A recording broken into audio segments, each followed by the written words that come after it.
we launched SOAR just over a year ago, we've seen so much interest and investment, not just from people who live here, but also from the folks from Washington, D.C. You've already heard about how our federal partners are working together and alongside us to support SOAR goals and help our state leverage the tools that are available to us. Folks, it's one thing to say you're helping. It's quite another to show up and do the work. That's why I'm so pleased that so many federal partners are here. They've showed up. They're helping us do the work, including our next speaker, the U.S. Labor Secretary, Thomas Perez. I've had the pleasure of meeting with Secretary Perez a number of times, and I can tell you that SOAR has been on his radar a long time. He comes from an area, Buffalo, New York, that had a very massive downturn in the steel industry as he was growing up. And he has seen firsthand the same kinds of effects that a drop in an industry has, as it is having here in Eastern Kentucky. He not only talks the talk, he also walks the walk. One of our biggest challenges, if not the biggest, is to get our people educated and trained for the jobs of the 21st century. And that is not an easy task. Secretary Perez is familiar with workforce issues and the critical importance of getting Americans back to work in good-paying, reliable jobs. In fact, just this week, Secretary Perez announced a $7 million grant to help workers in Eastern Kentucky, particularly coal workers, to get trained.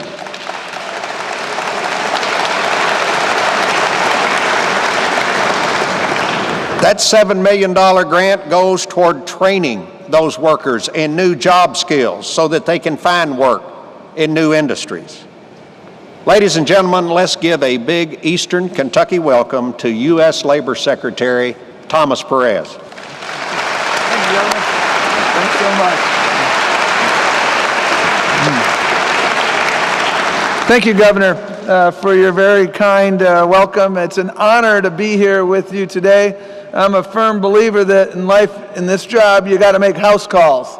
And you make house calls because you can learn so much from a community. For your elected officials who are also here, state and local, I was a local elected official. I then worked in state government, and now I work in the federal government. I appreciate that partnership that everyone must have.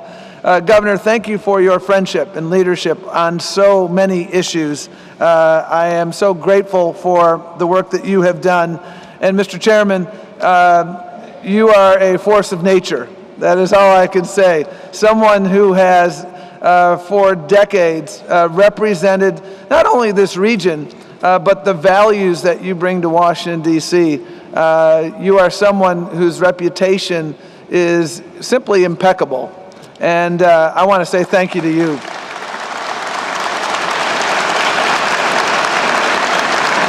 You know, I've had the privilege of working on workforce issues at a local level, at a state level, and now at a federal level. And one of the many reasons I very much enjoy working with both Chairman Rogers and your governor is because this isn't about red and blue. This is about red, white, and blue.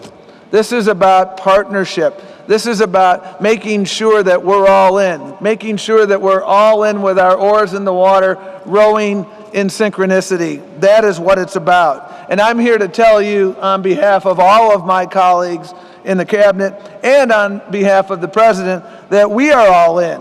And we are all in to make sure that everyone in this community can punch their ticket to the middle class. That's what it's all about. And, Governor,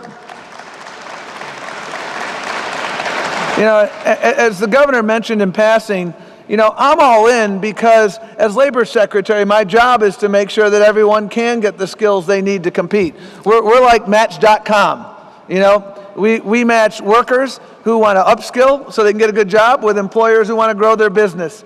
And we use the secret sauce of success, which is a partnership with community colleges, partnership with local workforce investment boards.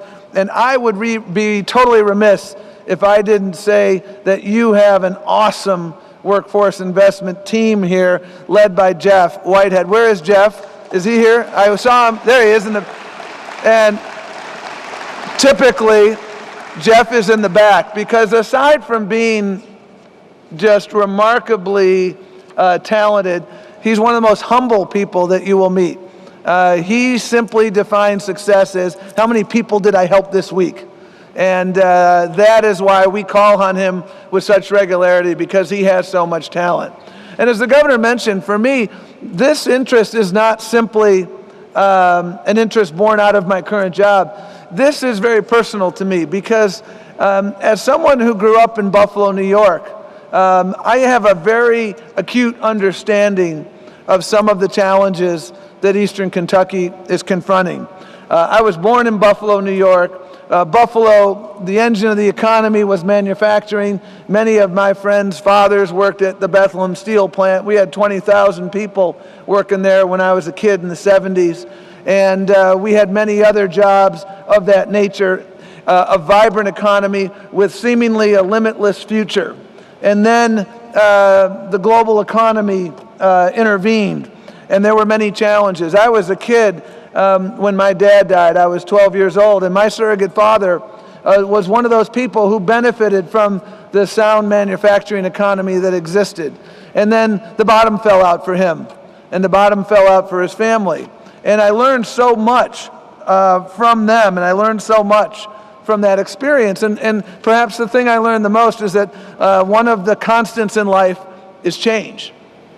And it's so important to get ahead of change and to manage change. It's so important to make sure that we have a diversified economic development plan. It's so important to build partnerships. It's so important to develop a sound vision for success and stick with it. It's so important to make sure we invest in our human capital so that we can keep pace with the changing nature of the economy. It is so important to recognize that every person in our community is gifted and talented, and it's up to us to draw out those gifts and talents in a changing economy. And it is so important to be persistent, to stay the course, to recognize that there are successes today, but there is even more success to come if you stay with the plan and stay the course. And that's exactly, Mr. Chairman, Governor, and our friends here today, what you have done. And when you look at the statistics nationally, and 3 days ago was what we call Job Numbers Day. Once a month, we announce the job numbers, and the job numbers are moving in the right direction, both here in Kentucky and across the country. We've now seen 62 consecutive months of private sector job growth to the tune of 12.3 million jobs created. So the economy, both here in Kentucky and elsewhere, is indeed moving in the right direction. At the same time, we know that there are still challenges that persist, and nobody knows it better than all of you here in the community. We understand that while the unemployment rate in Pike County, for instance, where we sit today, is better than it was a year ago, still 8.9%. Nobody is going to spike the football when the unemployment rate is 8.9%. Similarly, in the other outlying counties here, same thing. Much better off than we were a year ago or 2 years ago, but nowhere near where we need to be. And that is why SOAR is so critically important. And that is why the challenge for us as we move ahead is to make sure that we continue in our efforts together to ensure that the wind that is at our back, undeniably at our back as a nation, is a wind that results in shared prosperity for everyone. And that is why, as the governor mentioned, just last week at the Labor Department, we announced the $7.5 million national emergency grant to EKSEP that will help a range of dislocated workers, including but not limited to coal miners, across this region. Nearly 700 people will enjoy access to employment and training services that will prepare them for jobs in high-growth sectors like business services, construction, the skilled trades, health, engineering. So many of these areas are indeed high growth. And over the past 2 years, the Department of Labor has invested a total of nearly $30 million in Eastern Kentucky through our national emergency grants and through our community college competitive grants. And I must say, on the competitive grants, you really do a fantastic job, because I keep looking at all these grants where we get 200 applicants for 20 slots, and you keep winning. And you keep winning because you have great teams here.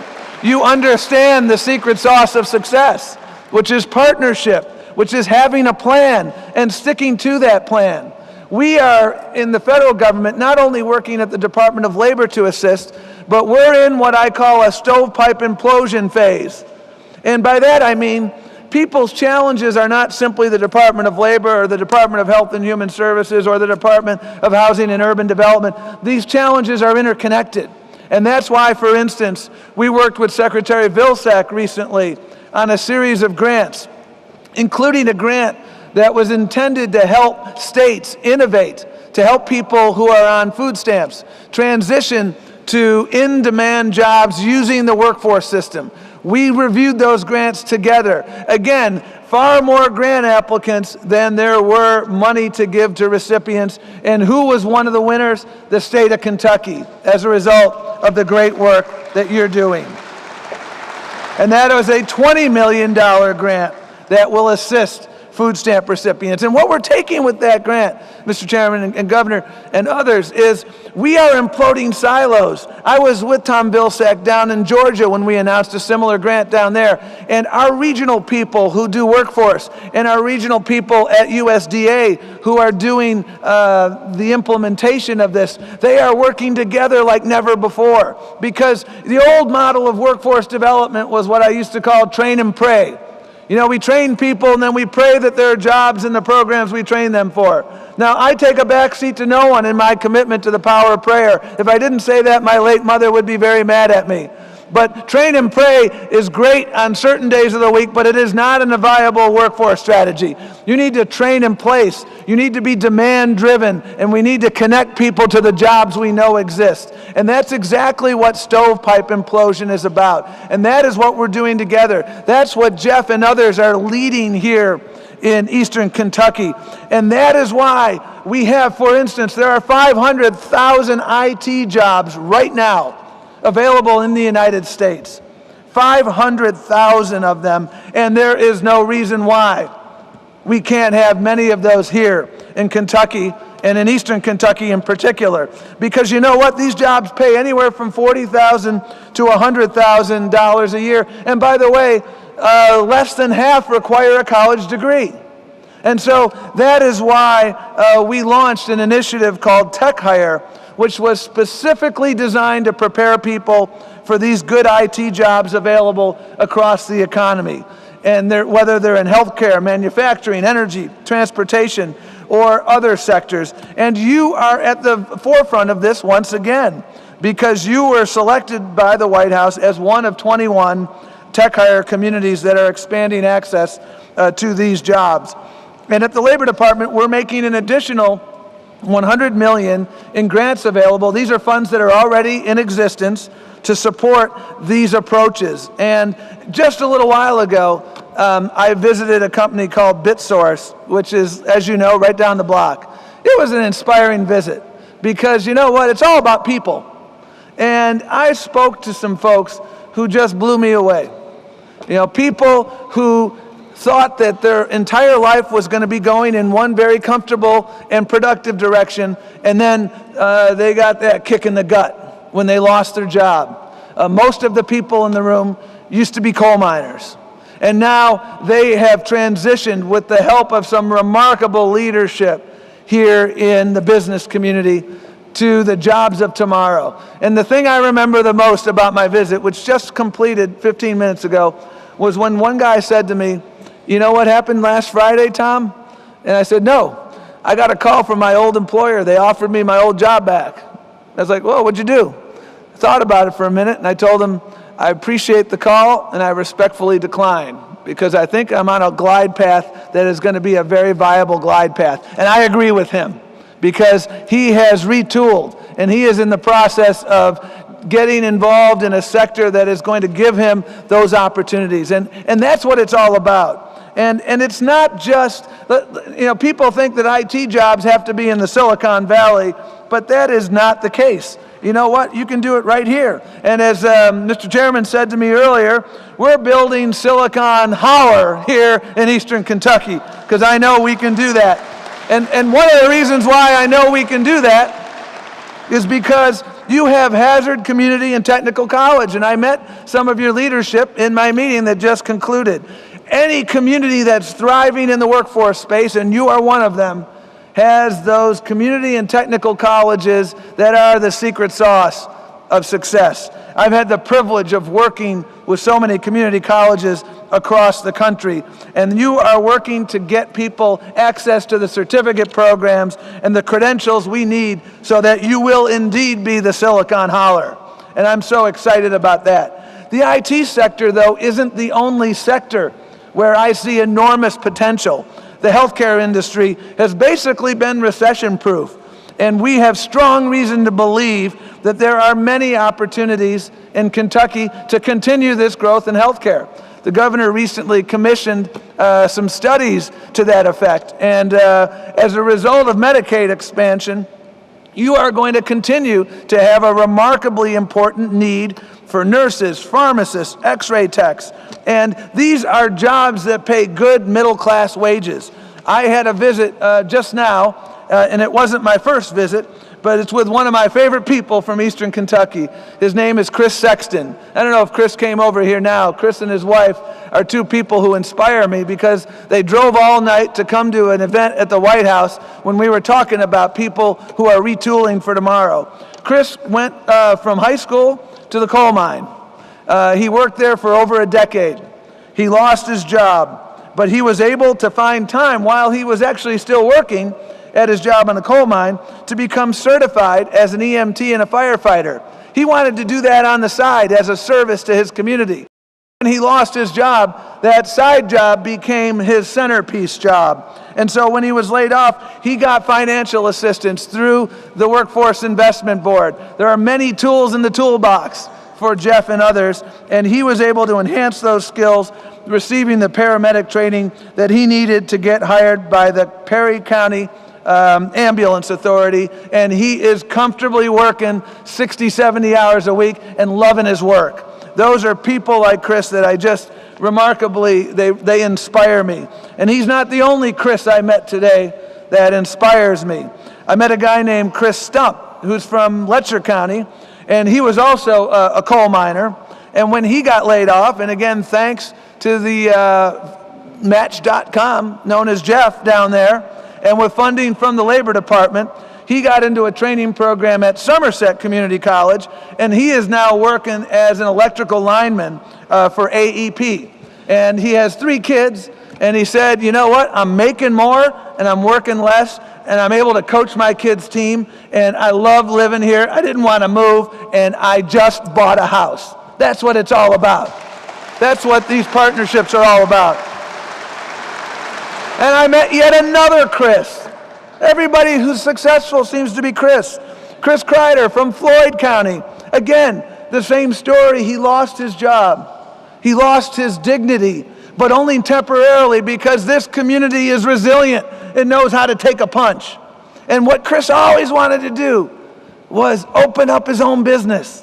He wanted to be a barber his whole life. And you know what?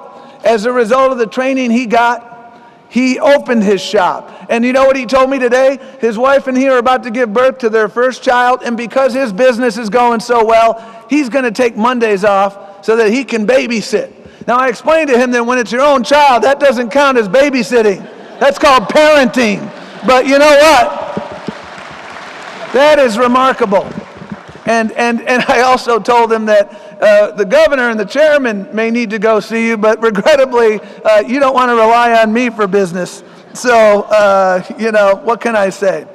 So, I look around and I come to you with an unrelenting sense of optimism, because as a result of the leadership of your governor and Chairman Rogers, there is so much being done. And what I love about everyone here is everybody is hungry, and everybody is thinking about, okay, that's great, but what's next? And what's next here is, as you know, requiring building a 21st century economy in Eastern Kentucky requires a 21st century infrastructure. And that means physical infrastructure, which is also information infrastructure, which is why your work on broadband and building middle mile connectivity is so important, because it's not just to grow local IT and cyber sectors, but it's an economic development tool. And we all know that you can't run a business sustainably over the long haul if you don't have access to high-speed internet. And that is why your investments in this are so forward-leaning. And so I talk about that physical infrastructure, and you are investing in it. And what we're doing together is investing in the human capital infrastructure. I like to think of us right now as in the middle of what I call an Eisenhower moment. Dwight Eisenhower brought us the interstate highway system, the physical infrastructure. But what we need to do, and what we are indeed doing, and what we've done with great success as a result of your leadership here and your doggedness here, is we're conducting the skills superhighway for the 21st century.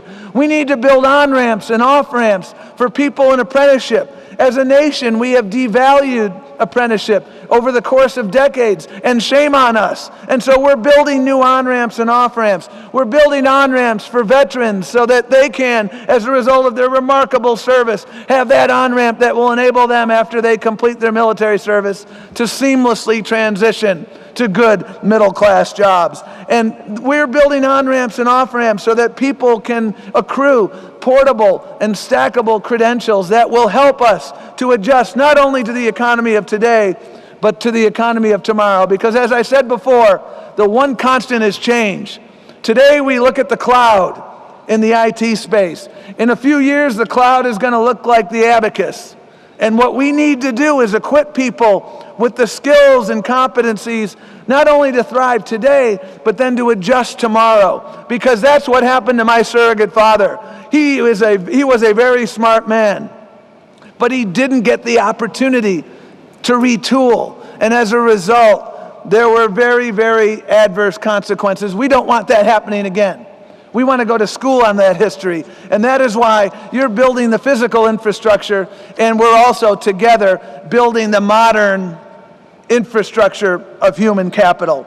And we're not doing it alone. Our colleagues at the Commerce Department, at the Department of Health and Human Services, we are all doing it together. And in fact, my colleague Jay Williams from the Commerce Department, he joined the governor in Lexington earlier this year to announce the POWER initiative, which, as you know, stands for Partnerships for Opportunity and Workforce and Economic Revitalization. I was supposed to be here in February for this, and as a guy from Buffalo, I'm used to snow, but 2 feet of snow is a little bit too much.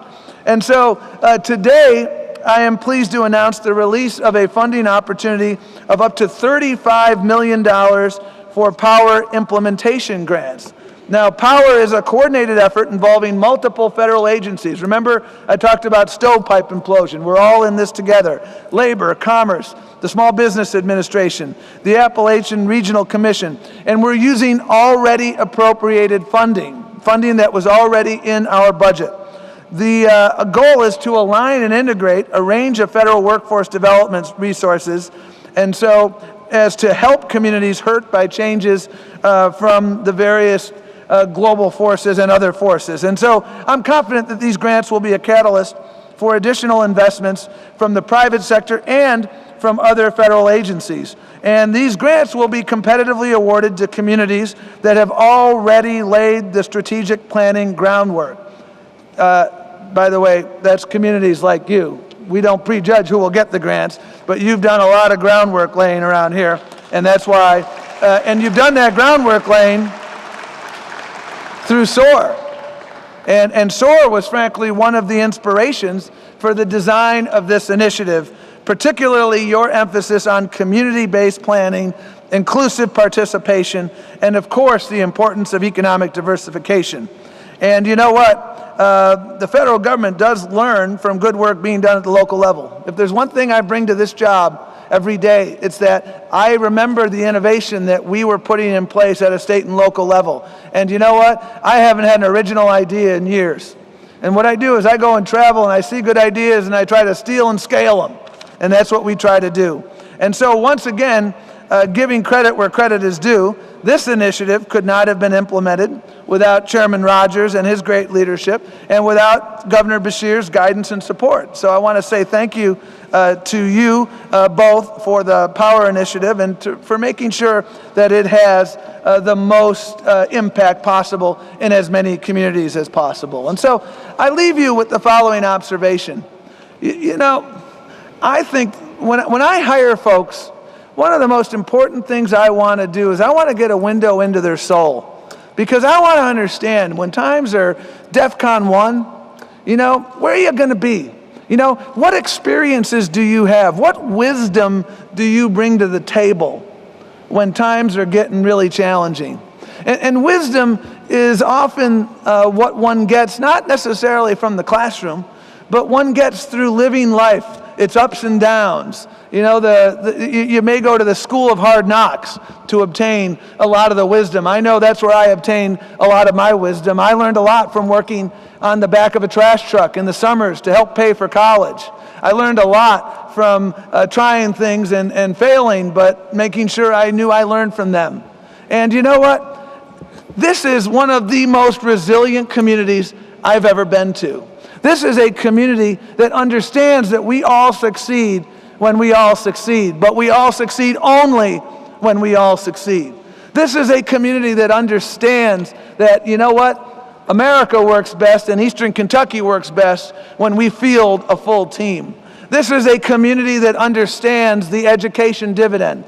The more we invest in our human capital, the more return on investment we will get. This is a community that understands that when we move forward together, when we implode stovepipes, when we define success as a community, that's how we do well, and that's how we do best. We are all in with you. I am unrelentingly optimistic in the future. And I'm unrelentingly optimistic because, not simply because of your leadership, but because of the people I continue to meet in this community day in and day out. People who have gotten kicked in the gut, just like my surrogate father, but people who ain't going to let that get them down because they're going to learn from it. And they're going to come together. And that's exactly what we are doing, coming together as a community to say that zip code will never determine destiny. Coming together as a community to say we will succeed. We will retool. We are retooling. We're building a diversified economy where everyone has an opportunity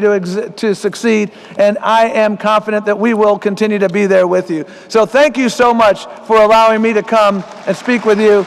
And Mr. Governor, Mr. Chairman, members of your state and local bodies, and most importantly, the workers of Kentucky, thank you for everything that you're doing.